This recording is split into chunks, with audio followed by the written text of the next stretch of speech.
Kesebelasan Persiraja Banda Aceh kembali aktif menggelar latihan pasca pandemi COVID-19. Latihan yang dipusatkan di Stadion Lampineng ini turut dihadiri oleh semua pemain kecuali satu pemain asing yaitu Vanderlei.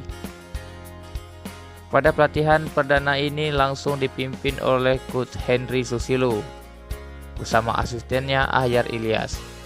Dapat terlihat Bruno Dibal sangat serius mengikuti latihan karena memang kebugaran dan fisik menjadi faktor utama yang dipantau terus oleh pelatih Henry Susilo. Henry Susilo menegaskan proses latihan ini untuk menyambut aktifnya kembali Liga 1. Walaupun kita tahu bahwasannya untuk kali ini Liga 1 tidak ada klub yang degradasi, namun Persiraja tetap ingin tampil optimal dan bersaing untuk juara.